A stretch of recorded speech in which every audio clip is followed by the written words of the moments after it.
Bonjour, bienvenue à ce premier podcast retranscriptif de la 14e édition du congrès de la CIFEM, Société internationale francophone d'éducation médicale, qui a lieu à Strasbourg, à l'hôtel Hilton du 26 au 28 mai 2021. Aujourd'hui, mercredi 26 mai, il est midi 15. Nous sommes accueillis par l'hôtesse et recevons, en plus de notre badge de participants, de nombreux goodies, ainsi qu'un magnifique pain d'épices aux couleurs de la CIFEM. Les membres de l'organisation sont reconnaissables grâce à un foulard vert autour du cou. À ce titre, nous sommes avec Anne de Mester, présidente du congrès d'organisation de la CIFEM. Alors, bonjour Anne de Mester. Bonjour. Donc, la question qu'on aurait souhaité vous poser, c'est avec le contexte sanitaire actuel, comment avez-vous géré l'organisation de ce congrès ? Eh bien, on a géré au mieux, c'est-à-dire qu'on a reporté déjà 2 fois les dates de notre événement qui devait avoir lieu en 2020, au printemps, puis à l'automne. Et finalement, nous voilà au printemps 2021. Donc, on est passé à distance pour tous les participants et seuls les conférenciers et modérateurs des séances plénières sont avec nous ici. Et puis aussi une promo des étudiants de Thierry Pélassia de Strasbourg. Donc ils sont avec nous aujourd'hui et comme ça fait un amphi quand même vivant tout en gardant les distances et les mesures sanitaires.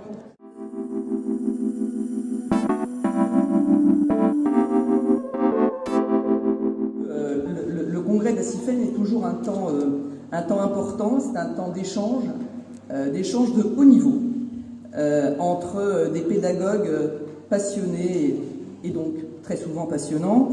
C'est un temps de partage de recherche scientifique. Et on insiste un peu sur ce terme de recherche scientifique, et c'est bien sur la science et avec ces travaux de recherche que l'on partage ensemble que nous pouvons améliorer notre façon d'enseigner et faire en sorte que nos étudiants apprennent. Alors, qui dit pédagogie dit également apprenant. Nous sommes avec Marie Cachera, qui vient de témoigner sur sa vision de sa formation en soins maïeutiques. Bonjour Marie. Bonjour. Alors, que penses-tu du fait de commencer ce congrès par des témoignages d'étudiants de différents cursus et également celui d'un patient, et comment est-ce que tu l'as vécu ? Je pense qu'il n'y aurait pas eu de meilleure façon pour commencer le congrès. Je pense que c'était juste essentiel de le faire, puisque si le congrès il a lieu aujourd'hui, c'est parce que toutes ces personnes sont là pour la pédagogie, mais la pédagogie est là pour les étudiants. Et en fait, ce qui les rassemble aujourd'hui, c'est nous. Donc, il ne pouvait pas y avoir de meilleure manière de le faire. Donc, non, c'était tout à fait à propos et même essentiel de le faire. Pareil pour les patients, je pense que c'était aussi important de placer le patient au cœur du congrès. Et c'est pour ça d'ailleurs que je pense que la parole a été donnée en priorité à Madame de Paris, la patiente experte, et ensuite aux étudiants. Et comment je l'ai vécu ? Je l'ai très bien vécu. Je pense que je m'en suis bien débrouillée, mais surtout, je trouve ça aussi intéressant de voir que d'autres étudiants dans d'autres disciplines que la mienne ont plus ou moins la même vision des choses pour ce qui est de notre formation professionnelle. Donc c'est aussi rassurant et ça galvanise pour la suite pour nos études. C'était très bien. Alors nous sommes maintenant avec Clément Murat, donc étudiant en 6e année de médecine et à quelques jours des examens classants nationaux, qui vient tout juste de témoigner sur ses attentes en tant qu'étudiant de la formation de son futur métier. Bonjour Clément. Bonjour. Quelle a été pour toi la plus grande difficulté qu'a rajouté la situation sanitaire actuelle dans ta préparation pour les ECN ? Alors je dirais que c'est la solitude.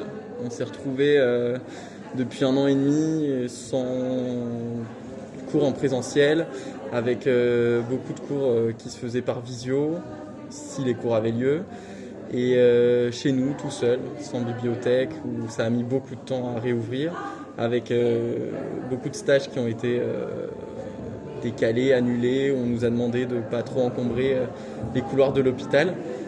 Et en dehors de ça, on nous recrutait sur beaucoup de petits postes, comme le SAMU, les urgences, etc. Alors beaucoup d'étudiants se sont investis. J'avoue qu'en 6e année, quand on prépare les épreuves classantes nationales, on a une autre priorité, c'est d'être le mieux classé possible pour avoir accès à notre spécialité. Et ça favorise encore plus la solitude.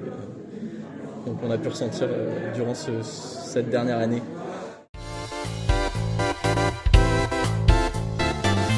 Le moment été, le moment pause après ces ateliers. Dans quel atelier étiez-vous? Alors j'étais sur la plénière consacrée aux patients experts, patients formateurs. D'accord, et qu'est-ce que vous avez retenu? Qu'est-ce qui vous a marqué? Alors ce qui m'a marqué, c'est l'importance du changement de vocabulaire que les formateurs, les enseignants vont adopter progressivement quand ils évoluent en présence des patients. Donc finalement, les formateurs apprennent beaucoup des patients. Il n'y a pas que les étudiants qui apprennent des patients, il y a aussi les formateurs. Et comment est-ce que cela va impacter votre quotidien de soignant et de formateur? Eh bien, ça me donnerait envie d'intégrer davantage de patients en fait, dans nos cursus de formation en sciences infirmières. Ils viennent déjà un peu au titre du témoignage, mais j'envisage qu'on puisse les faire intervenir davantage sur des enseignements dirigés.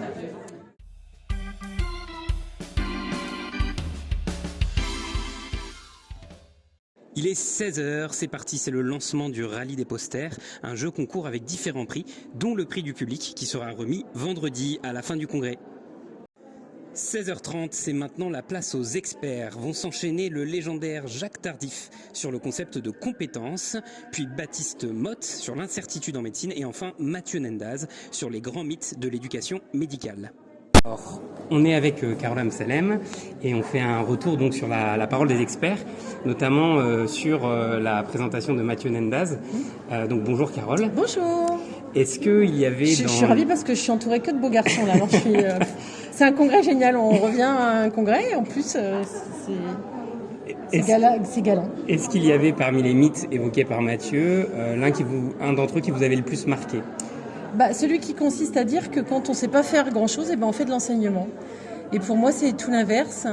Effectivement, ça ne peut rester qu'un mythe, mais c'est un mythe qui est encore parfois bien ancré chez les gens, en se disant, finalement, tu as un temps d'enseignement, c'est parce que tu aimes moins la médecine, tu aimes moins aller au contact avec le patient, et c'est faux.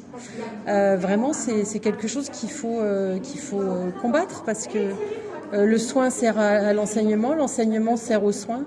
Et justement, quand on fait de l'enseignement, on est capable de savoir faire plusieurs choses à la fois. Et ça, c'est une vraie richesse professionnelle et humaine aussi. D'accord, merci. Pour clôture cette première journée, il y a l'apéro alumni qui va avoir lieu. Est-ce que vous avez prévu d'y assister? Pas forcément, parce que du coup, je suis hyper à la bourre pour une communication pour la SFMU. Et si je la rends pas, les gens qui sont là-bas et qui attendent ma communication vont me frapper. Très bien. Merci beaucoup et bon congrès. Et bon courage. Et voilà, c'est la fin de cette première journée du congrès de la CIFEM qui va se clôturer par le World Apéro de l'Alumni. On se retrouve demain pour le deuxième jour. À bientôt.